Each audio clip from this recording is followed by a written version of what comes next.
Greyson Turner. What's up, brother? How you doing, Steven? Thanks for having me, man. Of course. Thanks for being here. Feel like when Audrey told me to hit you up, and we had those drinks today, I was like, yeah, this guy's got to be a guest on the show for sure, man. So what's been going on? So mentioning Andre, I actually just played for her wedding last night. Oh, did you really? Yeah, I did. Yeah, Congratulations to them. yeah, it was a beautiful wedding. We got rained on a little bit, so we moved it inside, and it ended up just being really really nice for them. So yeah, I felt honored that they had me out there to do that. That's awesome. But yeah, aside from that, we just played with my band over at Austin Garden Studio on Thursday night, and it's probably like my favorite show of 2025. Venue or crowd? What? Just we had a good crowd. Like, it kind of started out a little wonky. We were supposed to start at 6, and it was like the rain kept kind of coming in on and off, so we just kind of waited and hung around and ended up starting at 7, and which I think worked out perfectly because we got some people to really come in off the street after Nice. that Yeah. rain had cleared up. And this was like my full band to the biggest that it's ever been. So we had the normal setup. Like, I play acoustic and I'm the lead singer, and then we've got the drums and bass and lead guitar player. We got a really really good keys and organ I player. don't mean to cut you off. Do me a favor. Grab your mic and just kind of tilt it toward you a little bit. Gotcha. There you go. Yeah, really good keys and organ player. And then we also had a harmonica player as well on Thursday, Oh, nice. which was awesome. So we just Same players, Austin Music Love Showcase. Same harmonica player. yeah, same harmonica Okay. player. Yeah, Okay. KG. He's awesome. So we just had like a full on jam out, like some of the songs we probably played them for 8 or 9 minutes because we just let everybody solo and just it was like a full on Nice. jam band type of night, which was awesome. There you go. Is Um, that unique for you guys? Is that different from what you No, typically do? I mean, the guys I play with are really really good. So whenever we do play, and I make sure to give them plenty of time to Yeah. solo, because I Yeah. like to be a part of that, Yeah. that whole feeling. But this one I just felt especially just especially jammy, I would say, because we had Colin, my lead guitar player, going off. We had David, my keys player, and then with the addition of KG on the harmonica, it was like we had 3 people that could just absolutely rip solos. So I mean, we played a Grateful Dead song. Nice. You Which know, one? we played Franklin's Tower, yeah, because it's easy 3-chord song. It stays the same the whole time, so we can do it without having to practice. Nice. Um, but yeah, it's just a great show. Like I said, my favorite show of the year so far. I had a song come out yesterday, so I got to play that song at the show and kind of launch it Yeah. on Thursday, which was great. What's the name of that song? It's called Back to Sleep. Okay. Yeah, so Back to Sleep just came out yesterday, and it's like already at 500 streams, which is the biggest first 36 Release. hours that I've had of any of the songs. Congratulations. It's got more streams than the song that I put out in February already. And the song I put out in February, it's called Out of Luck, is my favorite one that I've put out. Yeah. But it's Isn't that crazy how that happens? yeah, it's not really catching on. But no, this one's doing well in the first day so far. So really good to see that. So take it back a little bit. So you're from Carolinas? Yes, I'm from South Carolina, born and raised there. All right. And you came to Austin when? I came to Austin in the fall of 2020. I had just finished college. And, Perfect timing, dude. Yeah, right. Yeah. So I did the last half of my last semester of college online from my house, from my parents' house, which was a bummer.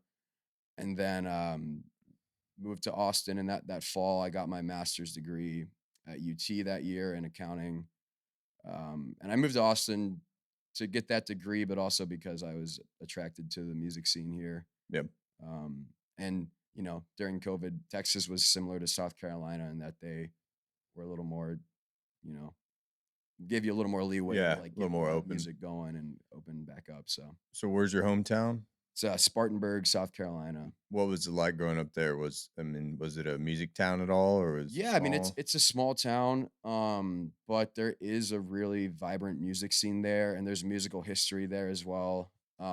Marshall Tucker Band is from there, Okay. and then like a lot of old blues guys grew up in that area, like Mac Arnold and uh, Pink Floyd Anderson, who Pink Floyd named their band Mhm. after, right? So there's a rich musical history there, and as soon as I started getting into music, there was like a lot of opportunity to play around town, and a lot of great, great players and great songwriters that were around the town. So Was this around, like, high school age? yeah, so I think I probably played my first like real gig, like me with my guitar and singing, probably like seventh or eighth grade. Mhm. Before that, I'd been doing talent shows and all sorts of things, Nice, but like yeah. my first like getting paid to play somewhere was probably, yeah, it was probably 13 or 14. Wow. Just Um, a solo acoustic? yeah, solo acoustic, and then I had like an acoustic duo with a girl who played piano and sang, and we would do a lot of Awesome. shows, and then that kind of turned into like a band that I played with on and off throughout high school, a couple different bands that we kind of formed. Um, I played in the church as well out throughout high school and met a lot of people, a lot of players in town through that. Um, so yeah, music's just always been a part of my life even before I started actually gigging. Yeah. So, what got you into music? I mean, what was the catalyst? Do you have family members, friends? What was it? Yeah, really it was just like a sort of innate attraction to music that I think was just something I was born with. And obviously everybody everybody likes music, but I was probably 5 years old, and I loved to sing along to the radio when we were in the car. And my parents aren't musical people. My mom actually she does write songs a little bit, and she helps me do that, but they're Awesome. they're not musicians or singers. But I just loved singing ever since I was a kid. It's one of the first things I can remember about myself, about my life, is that I love to sing. So that was, singing along in the car was like my favorite thing to do. And then my parents kind of noticed that I really liked it, and they were like, "Hey, like, do you want to go sing karaoke at this place, or do you want to like Nice. do a talent show, or do you want Yeah. to take singing lessons?" All those sorts of things. They were like incredibly supportive. So yeah, I just like, Was it we're gonna support this, but you're gonna go to school and you're gonna get your degree, or was it we're just gonna support this and see where it goes? I Or mean, at that point when I was like so young that it was yeah, just like, we'll just support you, yeah, like, you were gonna go to d- sixth grade math class right? anyways. Yeah, exactly. So it was an extracurricular activity that Got they it. were highly supportive of. And then that like turned into like learning to play guitar and writing my first song. And I mean, and music took me to some really cool places as a kid. Like I lived in Las Vegas for a little bit, doing a Cirque du Soleil show there where I played young Elvis, 10-year-old Elvis, when I was 10 years old, which was super cool. So, wow. All right. So I want to dive into that a little bit. Yeah. So, you moved to Vegas because of that opportunity? Yeah, I moved out there with my mom and my brother, for that opportunity specifically. I had, Wow. I auditioned for it, and felt like one of those things where it's like you audition for it, you send in your tape, and then like, I'm not gonna get picked for this. Yeah. Like, I'm here I am in small town South Carolina, like, and then got the part, and I love Elvis. My parents like raised me on Elvis music. Yeah. I've like He's been my hero for my whole life. Um, and so it was just the biggest deal to me. And I'll tell the story a little bit here. Like it kind of ends sadly. Um, I moved out there. I was in fifth grade. Was there for about 6 months or so, maybe less, doing rehearsals for the show. And this was gonna be like the first Cirque du Soleil show where, in addition to like all the crazy acrobatics and stuff Mhm. that are kind of standard for those shows, Mhm. there was gonna be more of like an actual like acting scenes part where like Mm. just spoken lines Yeah. and conversations. And for clarity, this is like the Cirque du Soleil. This is the Cirque du This Soleil is in Las Vegas. It was at the Aria Hotel, which was yeah. built new at the time in Okay. 2010 Yeah. or 2011, whenever this Very was. familiar. Um, yeah, the Cirque du Soleil, and so I mean, the rehearsals were like, were crazy, like all these crazy dancers and acrobatics Yeah, I mean, going on, and like professional, so full professionals, yeah, time. Yeah. and Okay. so, anyways, like I said, this was like the first show where they were gonna have acting, spoken parts, which is what I was there to do, sing and do Yeah. some acting. And like a month before the show's supposed to open, the creator of Cirque du Soleil like came to watch one of our dress rehearsals, and he decided that he didn't want to keep any of like the Oh, acting or just pure singing stuff. He wanted to make it more like all the other yeah. Cirque shows were. So all of the people in the show that were like only singers and only actors got fired before the show actually opened.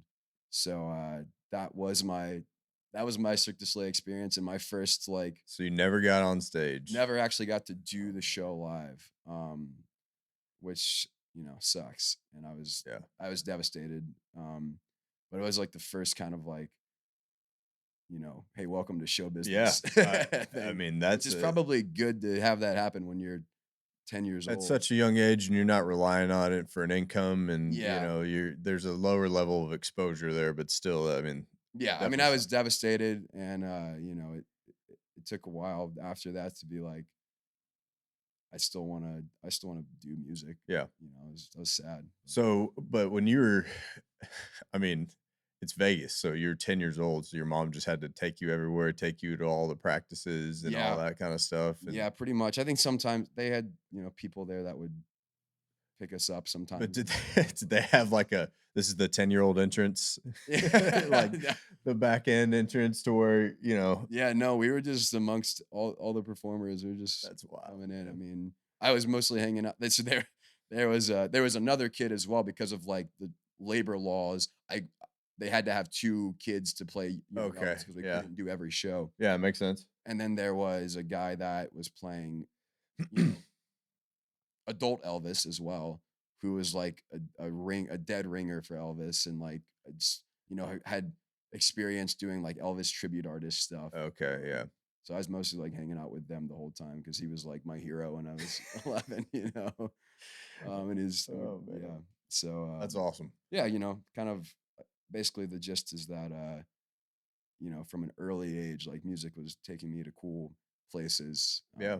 So I just, like knew it was something I could never get away from. So you have a second cool experience with American Idol. Right. Yeah. Yeah. So that was a few years later. I was 15, which is like I think is like the youngest age you could be to do American Idol. Okay. Um, so went out to New Orleans to do the audition, and somehow through some connection I had, I was able to get like a sort of fast pass, you could say, to like not have to do the whole thing that they show on TV where you wait in like the mile long line of people. Yeah.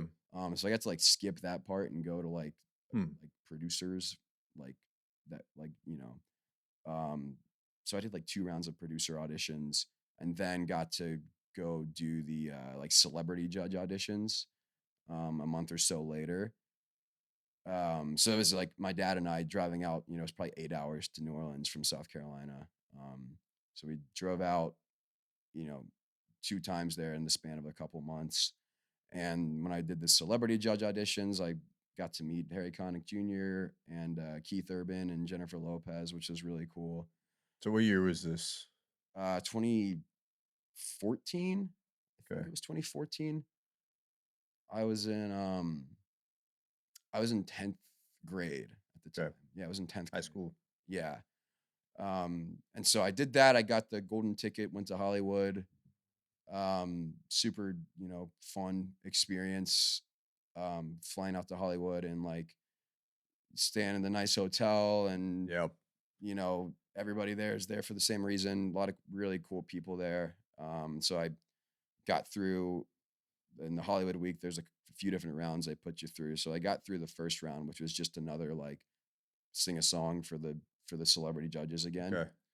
Got through that one, and then after if you when you find out you get through that, immediately you got to find a group to get with for the group rounds of Oh, yeah. Yeah, auditions. yeah, yeah, yeah. So immediately, like, just you're just like on a stage with everybody that got through that round, and they're like, all right, find three other people and get a group together. Wow. So it's just like a mad scramble, and like at that point, none of us really know each other that well. We'd only been there for like less than 24 Had hours. you even seen each other perform? A couple of people. Okay. It depended on like where they put you in line and Yeah. whatnot as to who you were going to see. Right. So most of these people, I had no idea what they sounded like or what kind of music they did. So end up, Interesting. a pretty blonde girl like was like, "Hey, come be in our group," and I was like, "Yes, I'll do Deal. that." Wait. Convince me. Yeah, exactly. So I ended up in a group that was like three country singers, which like, and now I love country music, and I did at the time too, but it wasn't really my forte, like singing wise, Yep. especially like pop country. Um, so we did like a Carrie Underwood song for a group round song, Mm, and just not really my strong suit. mhm.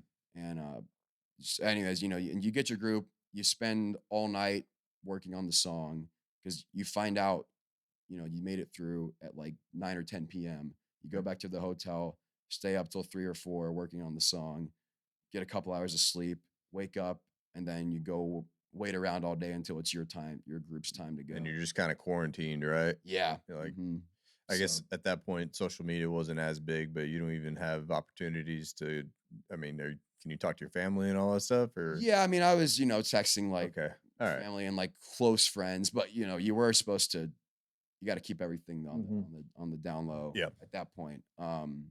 So it's interesting just kind of being a part of that whole thing because it's clearly like designed to try and make people like break, Mm, They make you wait around all day. They don't really tell you ever like when you can expect to go or what's going interesting.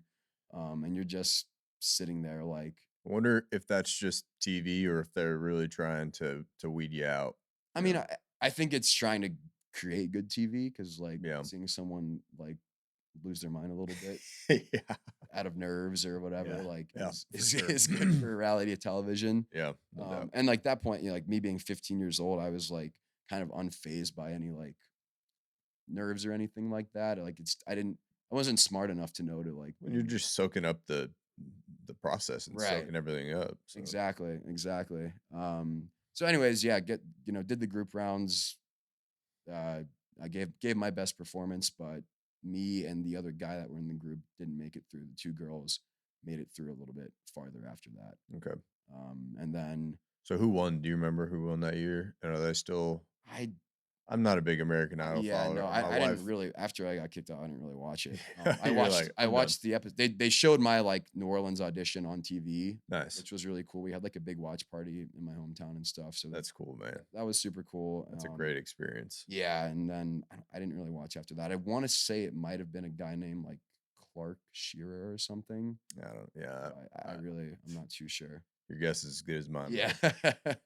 So so did the American Idol thing and then moved to Austin in 2020. And so when you first moved to Austin, how did you kind of manage to break into the scene or how did that process look for you? Yeah, so you know, backstory there is like I was playing in high school a little bit, and then in college, like I played maybe once or twice a month, and like not even with a band, just like Yep. acoustic or like a duo or something. Just getting it out there. Yeah, just occasionally, Yep. just like wanted to do it, but I wasn't really focused on it. I was focused on like having a good time in college.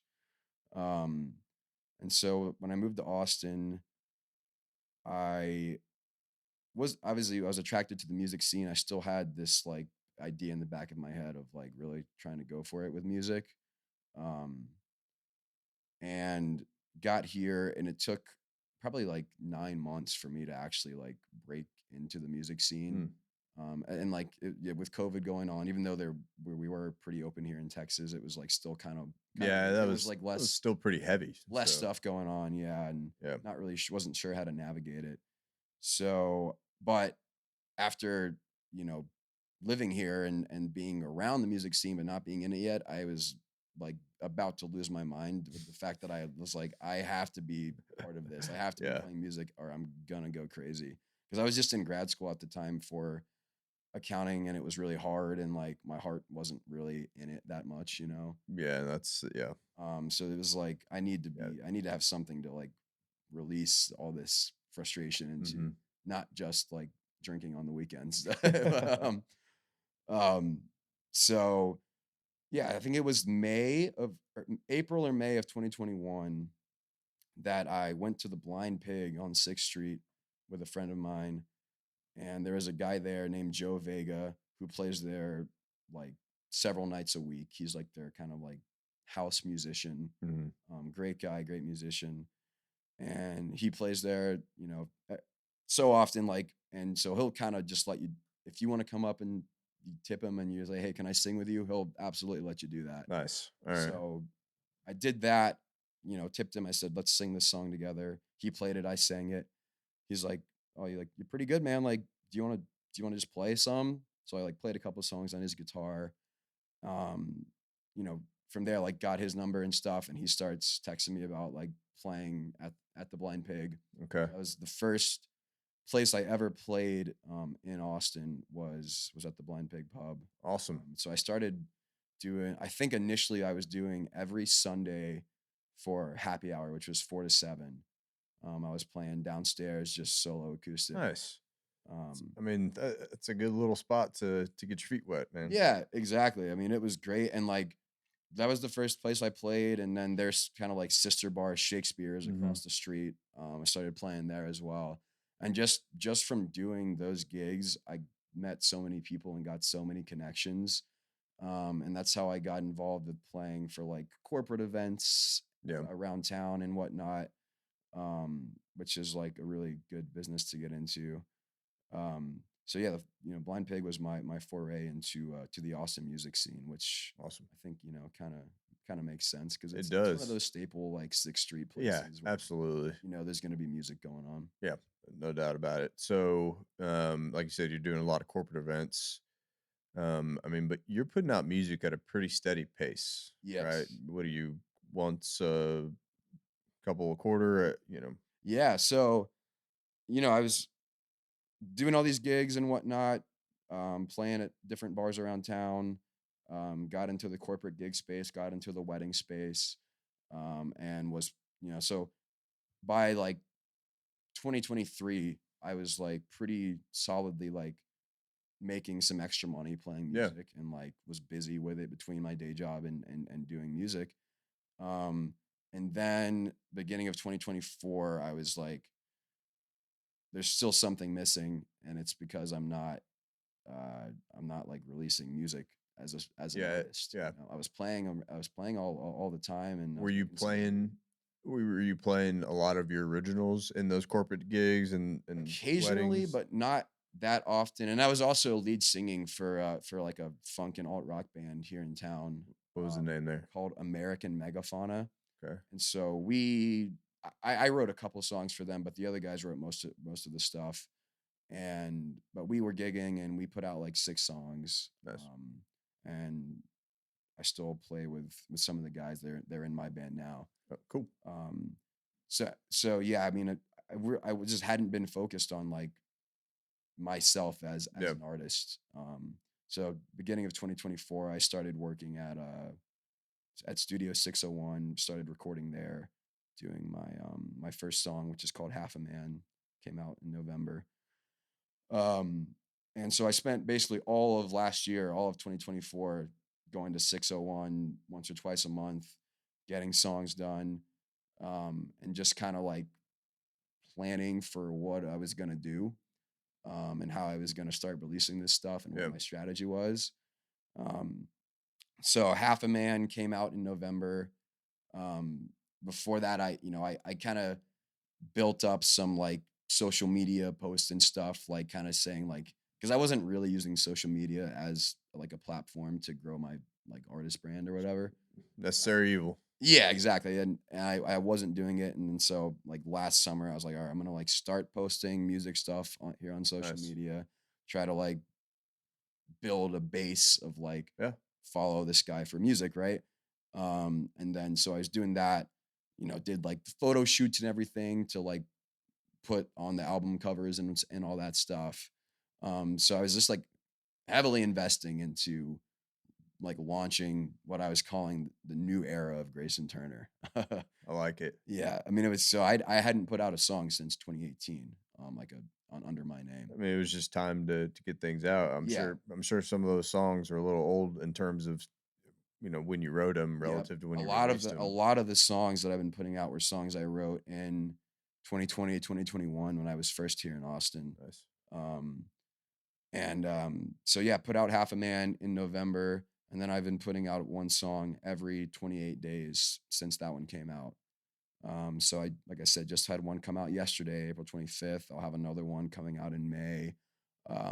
Probably another one in June too. Nice. Um, And you're recording at 601? yeah, Studio 601 in South Austin with Eric Harrison and Mike Ingber, who are just two like wizards of music and of engineering.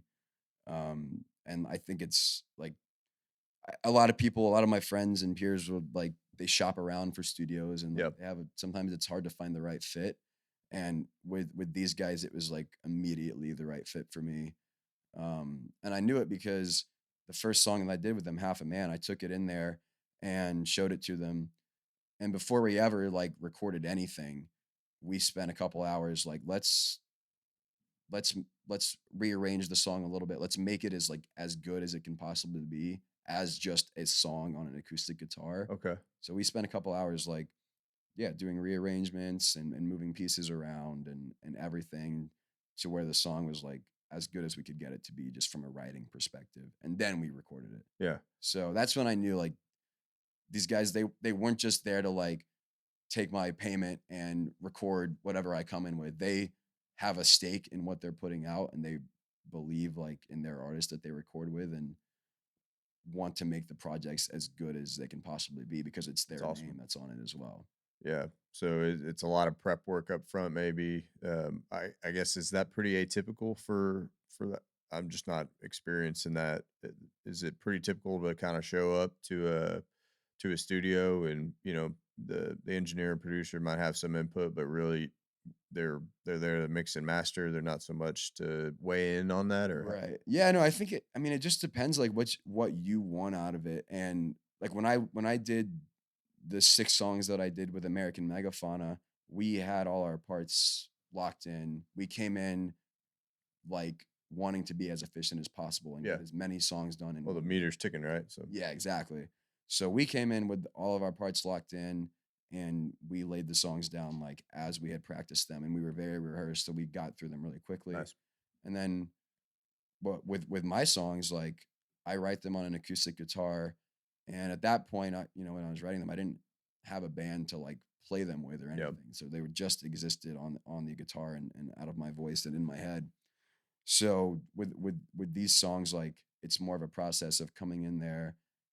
Here's how the idea works on acoustic. Here's like some ideas I have for how it might go once it's produced, but like let's collaborate here and like what are you guys hearing? Yeah. And the great thing too is that like Mike at 601 plays drums. He's a great drummer. Also plays guitar and keyboard. He's like a plays every instrument type of guy. Went to Berkeley. Um, and so they play on my tracks. Eric plays bass on my tracks, and we bring in other studio musicians as needed. But they just have like this incredible like pair of minds for producing songs and beyond just the engineering aspect. Like what are you guys hearing like on this track? That's awesome. So they've definitely become a partner. It Yeah, sounds like. absolutely, absolutely. So where else are you playing around town? You So mentioned the Soundgarden yeah, Austin Garden or excuse Studio me, on 6th. It's Soundgarden. like yeah, a great venue. Like I think a lot of people know about it now because it's really been popping off, and they have music there like really often, Mhm. and it's just like all local original music acts, and so and it's just like a great stage too, a huge outdoor stage. So been playing there. We played at Revelry Bar and Kitchen on also on 6th Street. Mhm. And they kind of have like a new sound system and stuff there. They've got some good live Yep. music going on. Half Step on Rainy Street. We'll be back there this week on Thursday night. Um, Have you met, so my last excuse me, my last guest was Grady Ray. mhm. He plays at Half Step a lot. Okay. In fact, they had a show on Easter, Oh, with his nice. band. Um, he probably knows Zach Morgan then, who Yeah, Zach's in his band. yeah, okay. Yeah. I was gonna say I thought Zach was playing. They said Zach books for Half Step. Mhm. Yeah, and I met Zach doing the like through the wedding gig Nice. business, Yeah. and he's great. So yeah, that's like where we've been playing right now. We've got some shows lined up over the summer at some like West Six bars, Woody's, and Little Woodrow's. Um, and then that's like kind of where the band shows have been happening. And then I've been playing just random places all over town. Tomorrow I'm going up to Florence, Texas to play at a winery there, just Nice. solo Yeah. acoustic. And I've got a couple of shows coming up. Um, May 9th, I'm doing this show called Under the Rock, which is hosted by Dr. Aaron Rockland. He's a psychology professor at UT, and he hosts Under the Rock, where he has the artists come on, and like, you just play your songs like acoustically or with a band, however you want to do it, really. And then kind of in between, he interviews and asks questions, and he has like this obviously like kind of cool psych perspective like of like the songwriting, and he's really interested like in the songwriting aspect of it. That's cool. So like I'm really excited about that show. I'm doing it with Katrina Kane, who's a really great country Americana artist here in town. So how's that set up? So you're up on stage, you play one song or a couple Play songs, one, maybe two. Just depending on what song it is. Like if he has like a burning question to ask, he'll come up and ask about the but song. he's looking at it from a perspective of a therapist or a psychologist, however you Yeah, put it. yeah, and he's also just a guy who's really connected in the Austin music scene Okay. because he just loves music, and he's not a musician himself, but he's just in the scene through this show that he's doing, and he teaches a class even at UT that's called um, music and mental health. And Did you so take that in school? I didn't, I never took it, but I went to his like one of his classes, and he'll bring in artists to like play Damn. for the class, Awesome. and ask questions that kind of relate to whatever he's teaching, and let the class ask questions and whatnot. Where is this? At you, so No, no, hit no. hit Sorry. yeah, yeah, Where's yeah. The show is May 9th at Captain Quack's Sound Space okay. on Manchac. Yep. Like really nice little intimate venue with a nice stage. And he's been doing it. I think he's done 9 or 10 shows there. I know he's gonna also start doing some at Saxon Pub. Nice. So it's like his show's growing a lot, which is cool. I mean, that's definitely a unique spin and a very intriguing spin. Yeah. You know, I think May is Mental Health Month. Oh, is that right? I, Okay, I nice. believe so. Somebody will correct me if I'm wrong there, but um, so maybe he's teeing himself up for that. But either way, that's a unique um, it's a unique way to look at music. And I mean, I went to a Sims event on Wednesday, and the artist who was playing was talking about how even if you're singing a sad song, your brain doesn't know it's a sad song, so it releases the endorphins, and Right. you're get makes you happy, right? Right. And Right.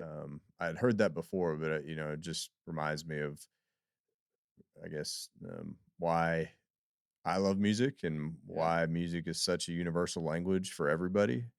So yeah, that's a really cool, unique way to put on a show. Yeah, it is. I'm really excited about it. And it's funny that you say like, yeah, like you're even a sad song like gives you the endorphins that music gives you, and like gives you that high, because like a lot of my songs are like on the like more darker emotional side. Hmm.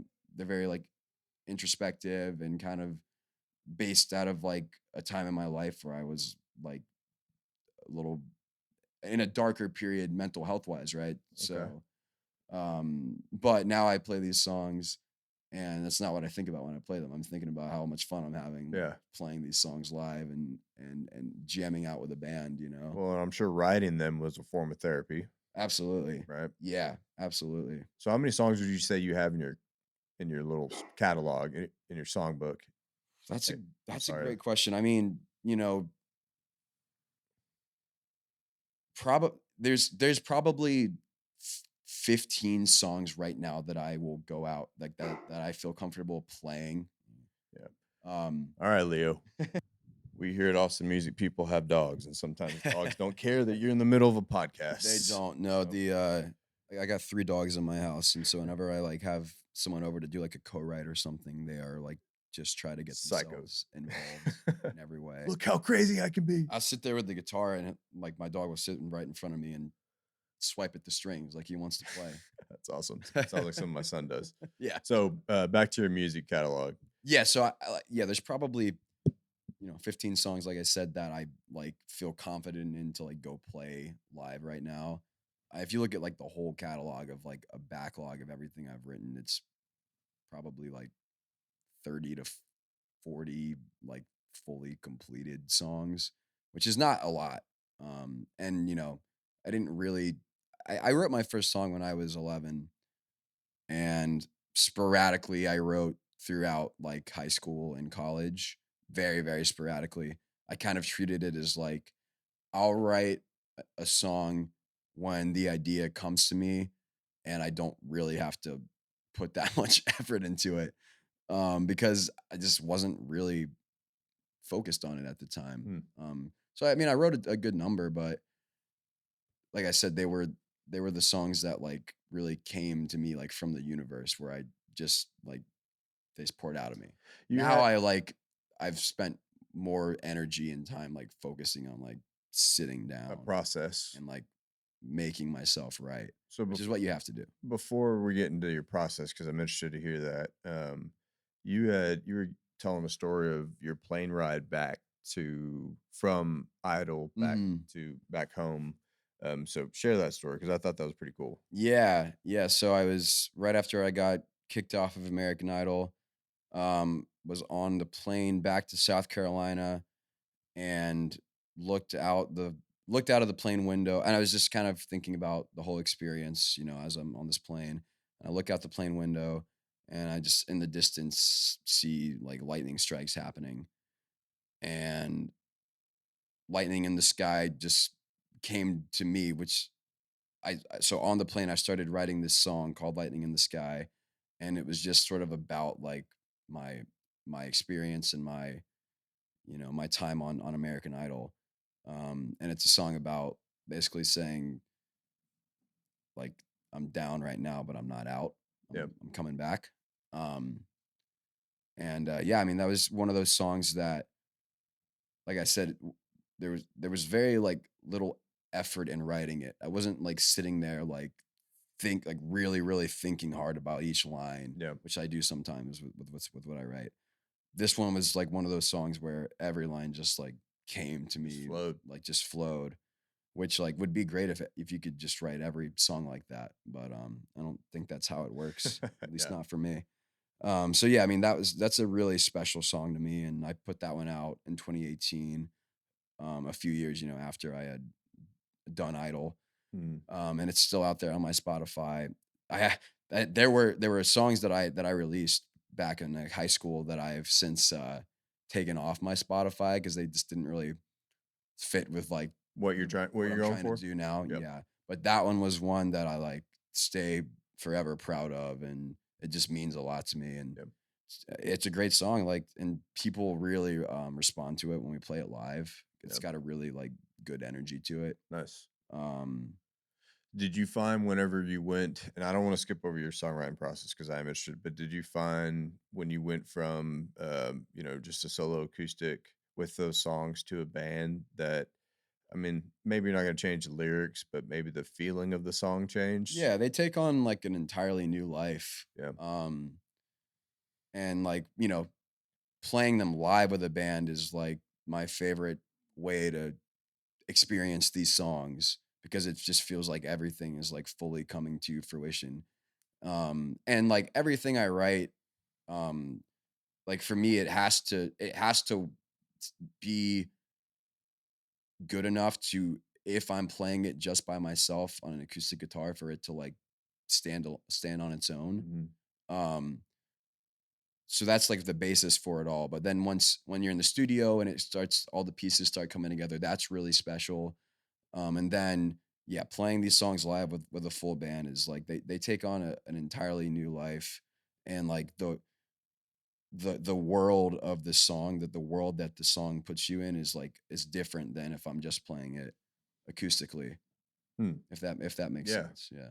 Yeah. I guess that's where I mean, I don't know, that's where the term vibe comes from, or Yeah. energy, maybe not so Right. much vibe, but the energy Yeah. of the No, the song. energy is totally different. Like, I think sometimes playing a song acoustically, like there are lines that will stand out to people that listen to it. Yeah. And those lines not might not be the same as the lines that will really stick out when you're Hmm. playing it with a band. Makes sense. So like different parts of the song like shine differently with Yeah. depending on the setting. That's cool. That's I mean, that's a different way to express those songs. So, Yeah. that's awesome. So, Yeah. back to your process. So, now you say you have kind of a more maybe rigid process of songwriting, or maybe just more defined, right? Yeah, it's a more defined process now. I mean, and I think there's two ways that I approach it. One is that I have I sit down and I say, I'm gonna work on writing a song right now, and I fiddle around on the guitar until I find some sort of chord progression that I like, or whatever Mm. it is, and I start with that, and then think about like what's this chord progression like? What's how does it make me feel? Mm. Where is it taking me mentally? From there, then it's like, okay, how can I tie some lyrics into this chord progression? So, you're starting with music. Sometimes, Right. yeah. Okay. You like if I sit down and like it's time to write a song, I don't have any idea yet. I have no idea. I'm just gonna see what happens. You're I just would kinda usually letting the start. guitar as the Yeah, catalyst to let it right. flow. Okay. Other times though, and like um, I'll hear something out in the wild, like just someone says something that catches my ear, or like I hear just something in a movie or a TV show, just like Mm. some kind of phrase or something that like Mhm. catches my ear, and I write it down as like just an idea to think about. And then from there, like maybe that idea sparks like one line of a song like in my head, like one lyric, and I'll take that. And usually when that happens, I can just like hear how I would sing it. Like Hmm. if it's like a phrase, I can hear like what kind of melody would I put to that. Um, and I'll start with like that one line and that melody that's in my head, and then like just like build the song around that. Um, and so like recently I co-wrote a song with Ruthie Kraft, who's an incredible pop artist here in Austin. She's like really making waves. Co-wrote a song with her, like, and it was this idea that I wrote a verse and a chorus of it, and then I came to her with it and we finished it. Nice. Um and like this was one where I had this line in my head that was really simple stuff. You're begging me to stay, but you know I gotta go. Um, and I was like, that's gonna be the first line of the chorus. And like immediately in my head, like I knew what it was gonna sound like. And like this whole song was like formulating in my head from that one line. Wow. Um, so yeah, the process, like it's different depending on like, am I struck by a certain lyric that I wanna base a song around? Or do I sit down and say, hey, I need to write a song, and like I'm gonna play guitar until I figure something out? So, do you feel like if you think of a phrase and you just it doesn't sound good for Grayson Turner, but it might sound good for somebody else, do you feel like do you ever write some stuff that you're just like, "Ah, I don't think I could pull this off, but I like the song?"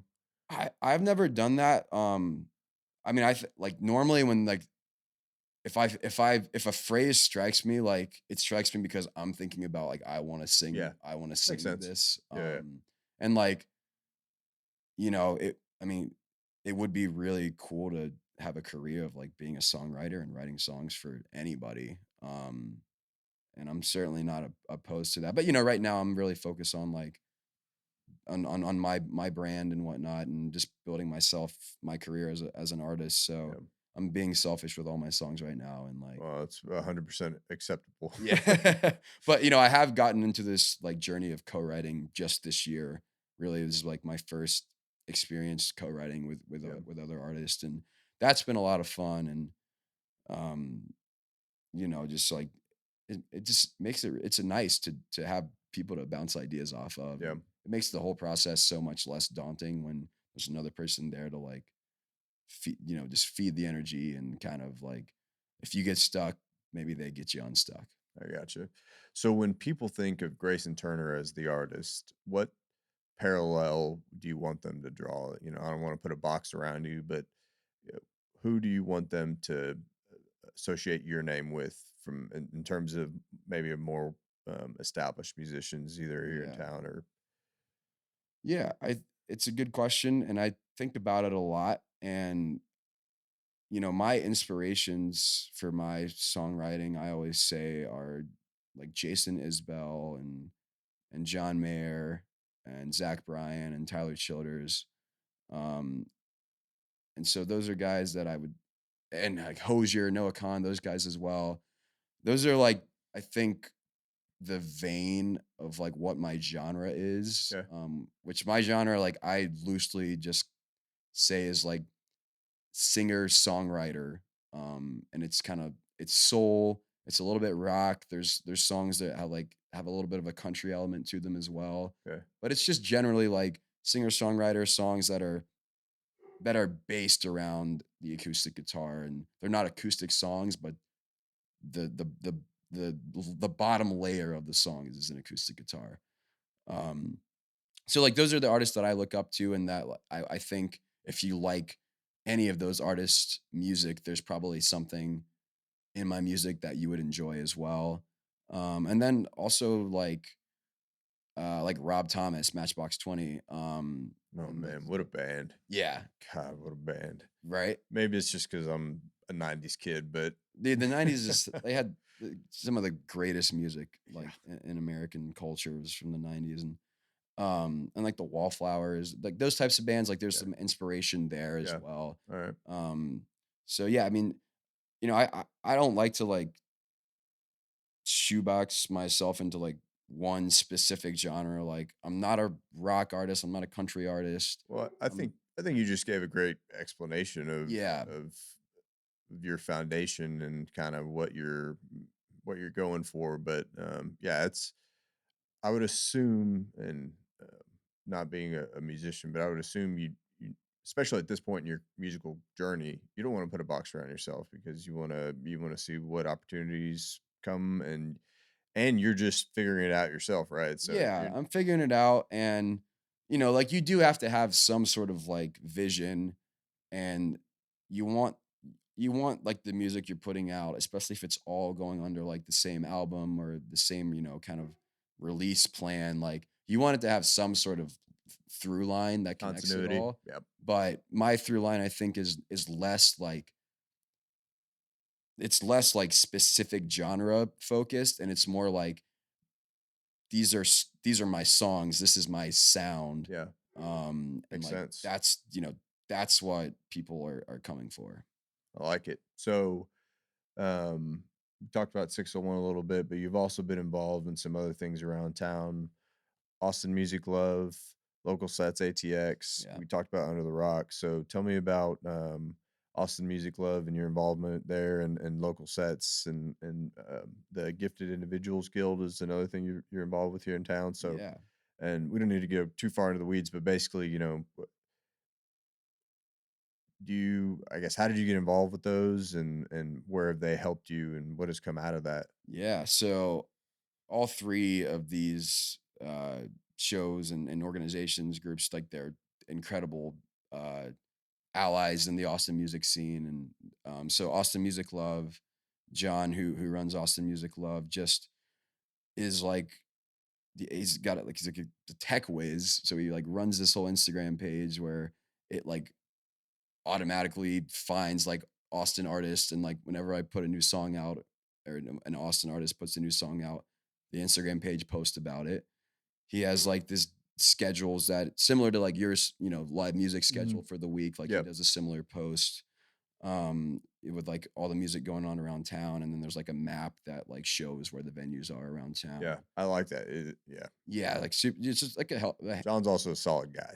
Yeah, he's a great guy, Just in and general. like, yeah, exactly. And so Awesome Music Love got involved with them because they started posting about my American Megafauna, the band that I was playing with Okay. when we put out songs. We were on their database, so he would post about them. Nice. And then just was connected through social media there. And then once I started to focus on my kind of re-emergence as an artist, he last summer was doing this like video series where he was having artists come and just play an acoustic song live in the studio that he had like built into his apartment. And so I like just DM'd him. I was like, hey, can I come do one of these? Went and did it, and that was how I met John. Played a song. The video is like really, really cool. It's still like one of my favorite like pieces of media that I Nice. have. Um, and so I met John through that, and then just we stay connected on social media. He did a series of listening room shows at the Lauren Hotel in February. It was every Thursday in February, and so I did one of those, which was also like one of my favorite shows of this year so far. It was just me acoustic, but similar to the house show that you were at, like in an environment where people are there to listen, and Yeah. like they are there to hear these Not a phone in songs. sight. Yeah, exactly. Um, so did that, and then we hosted it in my house. And Austin Music Love sponsored house show. Just saw he was looking for houses and volunteered, and so yeah, just basically met John because he was just doing a lot of cool stuff on social media that Nice. was like Okay. really helpful for musicians in town. Yep. Um, and then with local sets, I met Reed. He happened to be at a gig I was playing with another artist. We were doing like a song swap, and her name's Sydney Ann Conklin. She's great. You should look into her. So Sydney knew Reed, and Reed was there and was like, "Hey, we got to have you on the show. Like, love your sound." And local sets was like really, really fun because another situation where I get to play my songs, and Reed's Reed's really like listening to the songs and like has got good questions to ask about the songs and about my career, my life. And that was, so we talked for I don't even know how long it is, an hour and a half probably. And I played 7 or 8 songs, and we had conversations in between. And Yeah. what Reed's doing with local sets is just really cool. Just like another great platform for up and coming artists. Yeah, no, I've had the chance to get to know Reed a little bit through this podcast, and he just so happens to live in the hood here. Okay. So, and yeah, I won't take his thunder on his show, but what I appreciate about what he's doing is he's giving the artist a chance to not only tell the story of the song, maybe, but just explain who you are, and Yep. which I think is unique in that there's a lot of people that play music, and people want to attach themselves to certain personas, and that was something that a little kind of analysis that Reed gave me is like, artists or fans of artists not only love the artist's music, but they want to attach themselves to that individual as a persona. And Yes. I that kind of blew my mind when he said that, because it made so much sense. Yeah. I mean, it's And I was just like, yeah. yeah, it's think about the artists that we all love, like, whoever it is, like you like them for their music, but you want to know more about them as Yeah, people because right. it's interesting. Yeah, And that's local sets is just really great to like be able to go like just showcase who you are as a person beyond just like what your music that's is. cool. And so that was really fun to be a part of that. My episode's coming out Monday night at 8 p.m. on All YouTube. right. Check it out, Um, Local Sets ATX. yeah. And then with Gig, the Gifted Individuals Guild, that's a thing that's been started by my friend Taylor Alexander, who's like lifelong musician and incredibly talented songwriter and musician. And he's just really all about like how can we improve the live music industry for artists? How can we get better pay? Mm, Better protection for these artists. So what with Gig, like it's a nonprofit that he's been working on for a while, and with the goal of connecting artists to venues that like are guaranteeing you like a fair amount of money to play. Because it's still like musicians are underpaid like across the board. yep, Like, when you're gigging live, like, you know, playing 3 hours for $75 like is shouldn't happen. right, Um when you've put like so much energy and time into a craft that's not easy to do. right. um and so yeah, that's what Taylor's all about, is just like getting the music industry standards up, and just also building a community of musicians Nice. in town. Anybody else I'm forgetting about in that group of between Awesome Music Love, Gifted um Individuals Guild, anybody? I'm sure there, well, I mean, there's so many like groups that are really Yeah. like just trying to build community. Well, But and the man, the Austin community, just in general, the music community is really great, and it's very like a collaborative scene. And I see like so much just like people working together, and it doesn't feel like there's, at least to me, it doesn't feel like there's like competition with the other mhm, artists. It feels like we're all in this together. it's a community for sure. Yeah. And I mean, even with this podcast and the limited amount of ground pounding I've been able to do and getting out there, um, just talking to different people and meeting different people, man. The Austin music community is strong. Yeah. It is. I mean, and I've been involved with some other nonprofits here in town, and just the nonprofit space in Austin in general. Um, obviously I'm biased to live here, but there's just a lot of people that care a lot about making Austin a great place to be. Yeah. And whether you've moved here or you're from here, and especially in the music community, there's just a strong sense of community. I don't have any other magical way to put that. Yeah. And No. I get that. I mean, man, I don't know how many people were at Austin Music Love, but all ages, Yeah. um, you know, just all just hanging out. Yeah. It felt, I was telling John, it felt like that's what Austin was built off of. Like somebody put up a freaking plywood stage in their backyard and got their buddies to play some guitar, Yep. and that's what built this town, right? And Right. so I'm just I'm actually going to talk to John here soon, but I just think it's so genius and so cool that that is still happening today, and I'm glad to just be a part of it. Yeah, man, it was so cool to like to be able to host that and see Yeah, the that was at your success of crib. it. Yeah, like I mean, I think we had like 100 people there. Yeah, And like you yeah, said, like all ages, like, and I even was like I think it was the next day or a couple days later, was walking my dog around the neighborhood, and this guy comes up and he's like, "Hey, like you guys hosted the concert the other night, right?" And I was like, "Yeah, that was us." And he's like, "Dude, that was so much fun. Like we used to do stuff like that all the time in this neighborhood, and now it doesn't happen as much anymore." bam, And it's like, dude, we're bringing it back. Like there it is. that's what Austin's about, is like that sort of thing. And it's kind of, there's not a lot of cities I think where you could find something like that. So, so what do you think of the term "live music capital of the world"? Yeah, I mean, if you want to look at metrics and stuff, like I'm sure there's a million different ways to try and classify that. And It's like tough. Nashville probably has more music like going on at any given time than Austin does. But I think what makes Austin like worthy of that title is the variety of music that we have here. Hmm. There's a scene for almost any genre here. Um, and just the talent level here is just absolutely insane. Yep. On any given night at any given place, you can walk in and see like just an absolutely incredible musician, Yep. and lots of them. And going back to like the collaboration, like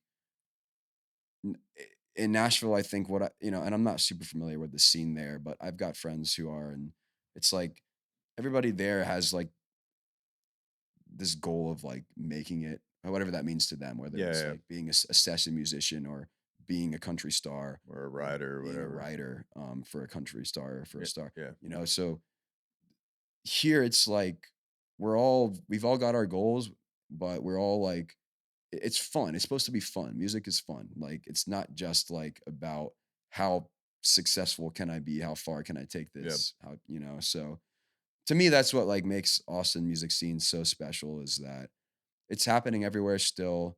And it's any genre you can want, you can go find it. And the talent level is just off the charts. yeah. So I mean, I think Austin is worthy of the title of live music capital of the world. Yeah. That's a great answer. I mean, and I ask everybody that because everybody has a different perspective on it. Um, but you're right about the genre thing. You know, obviously Nashville's known for the country, Yeah. and we're over here picking on Nashville, but just like it- in Austin, um, you know, depending on what your flavor of music is, one thing that I've been looking for is a place to go find some local hip hop or rap. I haven't been Mhm. able to identify that yet, Mhm. so if you know or if anybody listening knows, hit me up, please, because I want to go watch some local shows. But I mean, yeah, that's the biggest thing about Austin. What drew me to Austin originally, obviously, was the blues, right? And Yeah. so, Yeah. you know, I wanted to go see Jimmy Vaughn at Yep. Antone's, and I wanted to go experience that. But then once I moved here and realized how big of a scene the country scene was, and Mhm. I mean, I'm from San Antonio, so the big scenes down there were metal, punk rock, some hip hop, Uh, and now they have a pretty solid country scene down there as yeah. well, and I'm sure they always did. But my point here in Austin is the community sense. Just I guess the different genres didn't seem to clash. Like they all kind of operated, you know, in their own little world. Right. And I don't know. I just appreciated that when I first moved here and going to Whitehorse and seeing that group, but that band also might be on stage at Continental Club depending Right. on the night, right? And Right. so it's just pretty cool to Yeah, and see. there's like this interconnectedness between like just like the roots of like American music with the blues and with folk and with country. Like Austin has that sort of like weaved together feel where like you can go listen to a country band at Whitehorse and then you might see them doing blues songs at Yeah, Continental Club and like or the same songs but like with different players like and approaching the songs differently. yeah, Like there's just like Austin is the town for just like, I want to see good music. I don't care what genre it yeah, is. I want to no, go find good music. yeah, So if you're a music lover, it's a great place to be. absolutely. So how do you think we keep awesome music? How, in your Yeah, I mean, I think it just comes down to like we gotta, the venues have to be around the great venues that are here and have been here for a while. We gotta support them and keep them around, and then just like make it easier for artists to like to make a living, yeah, to um, exist? to exist. Yeah, because like they've got to be able to put food on their table and pay their bills, and when they're able to do that, then they can like really flourish creatively, Yeah, and that's when you're gonna get like just the amazing stuff that we do get out of Austin. So yeah, I think it's the organizations like Ham and like what Taylor Alexander is trying to do with Gig and like just like making Austin a really great place for musicians to thrive yeah, and to be able to live comfortably and when the all the talent that we have here and all the great venues that we have here working together. yeah. Cool, man. Well, I appreciate you being here. It's been fun to getting to know you a little bit and hearing your stories. I'm looking forward to seeing where your career goes. Um, Man, I didn't even touch on this, but your cover of "All Along the Watchtower" at Austin Music Club was you need to record that, man. That was you had your own flavor, but that's just a side note there, man. Dude, I do love playing that song. We played it with the full band the other night, Oh and it was man, like even oh my god, it was so much fun. guitarist rips a nice solo. Oh Yeah. man, I bet that was awesome. Yeah, it was so much fun. And to Um, be fair, I do kind of take the Dave Matthews Band version of that song is like my favorite version of that song to exist. mhm. And so I kind of not steal it, but I'm inspired by that one Yeah, and my no, version of it. yeah, Yeah. definitely hear that. But again, really appreciate you being here. Thanks for all your you're doing here in the scene, and we'll catch you out there. Yeah, dude. Thank you for having me. This is a pleasure. All right, man. See you. Thanks for listening. Know someone we should talk to? Give us a shout on Instagram at Austin Music People. Tell your friends, tell your family, and get out there and support Austin music.